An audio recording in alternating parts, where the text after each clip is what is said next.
Hello बच्चों, कैसे हो आप सब। उम्मीद करते हैं आप लोग अच्छे होंगे। मैं हूं कुमार हियो सर और आज मैं आपको बताने वाला हूं बहुपद से रिलेटेड जितने भी इंपॉर्टेंट फार्मूला है उस सारे फार्मूला को हम इस वीडियो में डिस्कस करने वाले हैं और आपको पूरा डिटेल्स में बताएंगे। जो भी फार्मूला इंपॉर्टेंट है, जो यूज़ होता है अक्सर हर साल आपके ऑब्जेक्टिव सवाल से लेकर सब्जेक्टिव में पूछा जाता है, वो सारा फार्मूला इसमें आपको डिस्कस करेंगे। तो देखिए, सबसे पहले बात हम समझेंगे कि भाई बहुपद का व्यापक रूप कैसा होता है, कैसे हम जानते हैं कि वह बहुपद है या नहीं है। पहला 1 नंबर का सवाल यहीं से बन जाता है। तो देखिए, बहुपद को जनरली पीएक्स से हम लोग डिनोट करते हैं। पीएक्स बराबर इस फॉर्म में अगर रहे तो बहुपद बोलते हैं a0 plus a1x plus a2x square plus dot dot dot an x to the power n। बढ़ते क्रम में लिख सकते हैं या इसको उलट के घटते क्रम में भी आप लिख सकते हैं। जहाँ पर सबसे बड़ा इंपॉर्टेंट बात जो इसमें यह होता है कि इसमें जो बात है वह a0 a1 a2 dot dot dot n क्या है, फिर उसके बाद यहाँ जो n लिखा हुआ है ये क्या है, यही मेन चीज़ है। पावर जो बोलते हैं, जहाँ n जो है एक अऋणात्मक पूर्णांक है। n क्या है? अऋणात्मक। देखिए, और ऋणात्मक का मतलब होता है माइनस में, और अऋणात्मक का मतलब माइनस में नहीं होना चाहिए, और वो भी पूर्णांक। तो पूर्णांक आप जानते हैं कि प्लस में भी होता है, माइनस में भी होता है, लेकिन माइनस वाला छोड़ देना है। पूर्णांक का मतलब 1 2 3 4 5 जीरो भी होता है, 0 1 2 3 4 5 6 7 8 9 10 इस तरह से प्लस में लेना है। कोई भी बटा में नहीं चलेगा सब, और न ही माइनस में चलेगा। ठीक है, ये अऋणात्मक पूर्णांक का मतलब यह हुआ। पावर कभी भी माइनस में नहीं होना चाहिए और न ही बटा में होना चाहिए। और जहाँ पर a0 a1 a2 ये सब क्या है, तो ये वास्तविक संख्या है। वास्तविक संख्या कोई भी नंबर हो सकता है। दुनिया में जितने भी नंबर है सब वास्तविक संख्या है। रूट में भी हो सकता है, बटा में भी हो सकता है, लेकिन क्या है ये सब, लेकिन पावर कभी माइनस में और बटा में नहीं होगा। यह बहुपद का पहला चीज था जो आप समझ गए होंगे। उसके बाद बात करते हैं रैखिक बहुपद क्या होता है। रैखिक बहुपद किसे कहते हैं, यहाँ से भी आपका 1 नंबर का सवाल बनता है। तो याद रखिएगा, जिसका घात 1 होता है उसको रैखिक बहुपद बोलते हैं। और इसका व्यापक रूप कैसा होता है, तो x प्लस b, जहाँ पर a का मान न होना चाहिए 0, क्योंकि देखिए यहाँ पर ये 0 हो जाएगा तो ये तो गायब हो जाएगा, तो x वाला चढ़े गायब हो जाएगा, इसलिए a का मान 0 नहीं होना चाहिए। द्विघात बहुपद क्या होता है, तो द्विघात कहने का मतलब जिसका घात कितना हो, 2, सबसे ज्यादा पावर 2 होना चाहिए तो उसको द्विघात। तो इसका व्यापक रूप कैसा होता है, ax square plus bx plus c, और जहां पर a न होना चाहिए 0। ठीक है, अब त्रिघात एक और इसमें जानना है आप लोग को। तो त्रिघात क्या होता है, त्रिघात बहुपद में घात जिसका 3 होगा, इसका व्यापक रूप होता है ax cube plus bx square plus cx plus d, और जहां पर a न होना चाहिए 0। क्यों? क्योंकि ये 0 हो जाएगा तो क्यूब वाला गायब हो जाएगा, तब तक द्विघात बच जाएगा, इसीलिए a का मान नहीं होना चाहिए 0। ठीक है, तो आपको याद रखना है रैखिक में इसे होता है द्विघात है और ये त्रिघात है। व्यापक रूप जरूर याद रखिएगा।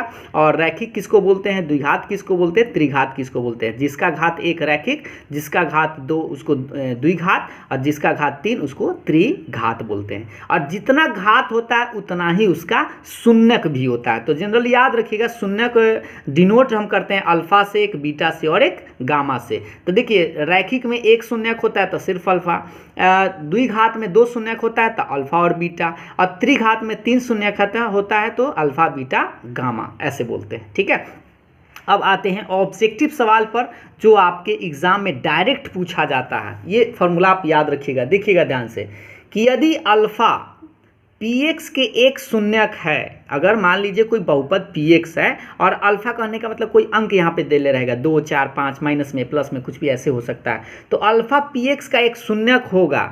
आपसे पूछेगा शून्यक है या नहीं, तो पहले आपको क्या करना है, px के जगह पर अल्फा यहाँ पे रख देना है। अगर उसका मान 0 के बराबर आता है तो वो शून्यक है, और 0 के बराबर नहीं आता है तो शून्यक नहीं है। अगर कह रहा है कि अल्फा इसका शून्यक है, इसका मतलब p अल्फा बराबर 0 आएगा ही आएगा। उसके बाद दूसरा टाइप का इसी में फॉर्मूला है कि यदि अल्फा px का एक शून्यक है, ये कह रहा है, तब एक इसका गुणनखंड पूछेगा। क्या पूछेगा, कि इसका गुणनखंड होगा।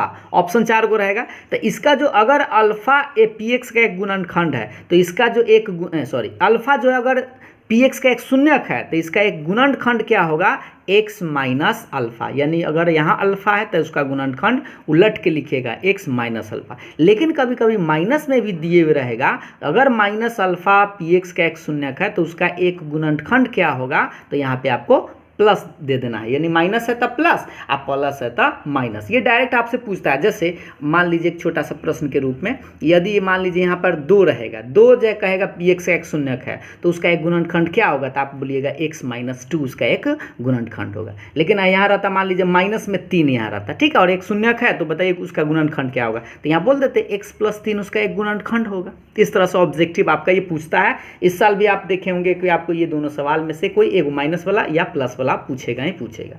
द्विघात समीकरण जब आप पढ़ेंगे तो द्विघात समीकरण कब होता है, तो देखिए समीकरण में बराबर का चिन्ह आ जाता है, ax square plus B X plus C बराबर 0, जहां पर a ना होना चाहिए 0। ये तो कंडीशन ही है, क्योंकि ये 0 हो जाएगा तो द्विघात ही समाप्त हो जाएगा, इसलिए a का मान 0 नहीं होना चाहिए। ठीक है, द्विघात समीकरण आगे चल के जब पढ़िएगा।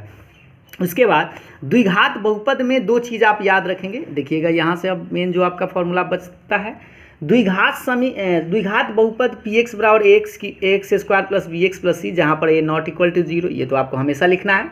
इसके 2 शून्यक होते हैं, एक अल्फा होता है और एक बीटा होता है, क्योंकि देखिए द्विघात मतलब जिसका घात 2 है उसको 2 शून्यक होगा, तो शून्यक में आप एक अल्फा लिखेंगे और एक बीटा लिखेंगे।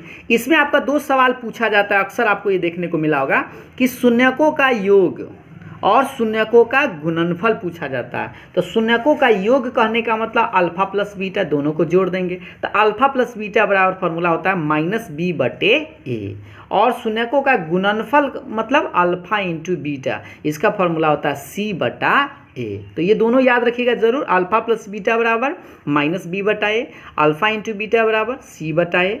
और 13 नंबर समझिए, जब क्या करेगा, यदि 2 शून्यक दे दिया जाए, अल्फा और बीटा शून्यक दे दिया जाए और आपसे कहेगा कि द्विघात बहुपद ज्ञात करिए, तो उस टाइम आप पी एक्स बराबर लिखिएगा x square minus alpha plus beta into x, आप प्लस में अल्फा इंटू बीटा, क्योंकि यहाँ पर अल्फा और बीटा का मान दे देगा, जैसे 2 और 3 अंक में कुछ दे देगा, तो यहाँ पे आपको रख के जोड़ देना और ये एक तरह से आपका द्विघात बहुपद बन जाएगा। ठीक है, जब द्विघात बहुपद निकालने के लिए कहे शून्यक दिया हुआ रहे तब आप इस फॉर्मूला का यूज करिएगा। अब आते हैं त्रिघात में। देखिएगा त्रिघात एक बचता है आपका लास्ट, ध्यान से देखिएगा, त्रिघात बहुपद। तो त्रिघात बहुपद तो आप समझ गए, उसका रूप कैसा होता है, ax³ plus bx square plus cx plus d, आज जहाँ पर a न होता है 0 के बराबर, क्योंकि 0 कर देंगे तो x³ वाला गायब हो जाएगा। ये तो आप समझ गए होंगे बात को। अब देखिए इसके शून्यक कै गो होता है, तो इसमें तो 3 शून्यक होगा, एक अल्फा एक बीटा और एक गामा। त्रिघात बहुपद में कितने शून्यक, 3 शून्यक, एक अल्फा बीटा और गामा। इसमें पूछा जाता है कि अल्फा बीटा प्लस गामा का मान क्या होगा, जिसको शून्यकों का योग बोलते हैं, तो इसका फॉर्मूला होता है माइनस बी बटा ए। और कहेगा 2 शून्यकों के गुणनफल का योग, मतलब 2 शून्य कहने का मतलब अल्फा बीटा लेंगे, फिर बीटा गामा लेंगे और गामा अल्फा, ऐसे alpha plus beta, alpha into beta plus beta gamma plus gamma alpha बराबर क्या होगा, तो सी बटा ए। और शून्यकों का गुणनफल क्या होता है, यहाँ पे alpha into beta into gamma, यहाँ पे गुना का चिन्ह है, alpha into beta into gamma बराबर होगा माइनस डी बटा ए। ये आपको याद रखना है। तो ये तो तीनों चीज़ आप जरूर याद रखिए कि भाई डायरेक्ट आपसे पूछता है alpha plus beta plus gamma का मान क्या होगा, alpha beta plus beta gamma plus gamma alpha का मान क्या होगा, alpha into beta into gamma का मान क्या होगा। ये तीनों फॉर्मूला आपको याद रखना है। अब इसमें एक और सवाल बनता है कि कभी कभी आपसे त्रिघात बहुपद ही पूछ लेगा, जब तीनों शून्यक आपको दे दिया जाएगा, तो उसका फॉर्मूला होता है x³ minus alpha plus beta plus gamma into X square plus alpha beta plus beta gamma plus gamma alpha into X और minus alpha into beta into gamma. देखिए एगो पहला प्लस फिर माइनस फिर प्लस फिर minus, ऐसे करके आपको याद रखना है। तो देखिए पहला में x³, दूसरा में एक्स स्क्वायर, तीसरा में x और लास्ट वाला में अचर पद होता है। ठीक है, तो इस तरह से याद रखिएगा, जब त्रिघात बहुपद के 3 शून्यक दिए हुए रहे और आपसे त्रिघात बहुपद पूछे तब आप इस फॉर्मूला का यूज करिएगा। लास्ट जो आपका फॉर्मूला है घात वाला पूछता है, ये देख लीजिए ध्यान से।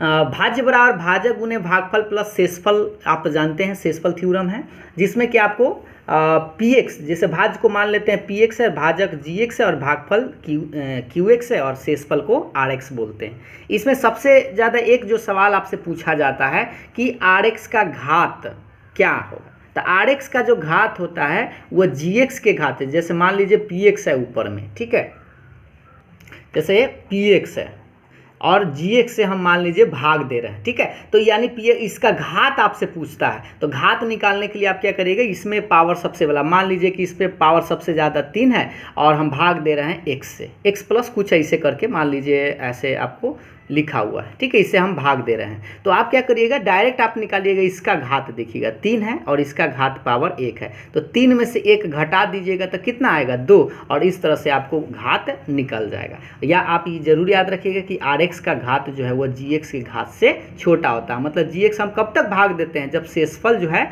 gx से छोटा न आ जाता है तब तक हम भाग देते रहते हैं, ठीक है। तो ये आपका द्विघात बहुपद से रिलेटेड सारा इंपॉर्टेंट फॉर्मूला था जो आपको याद रखना है, क्योंकि यहाँ से आपका ऑब्जेक्टिव सवाल 2 नंबर का सवाल ज़रूर पूछा जाता है। तो ये रहा आप लोगों के सामने में पूरा फॉर्मूला, और लास्ट में हम ऐसा करते हैं एक छोटा सा सवाल भी आप लोगों से पूछ लेते हैं, इसका आंसर आप लोग कमेंट करके बता ज़रूर दीजिएगा।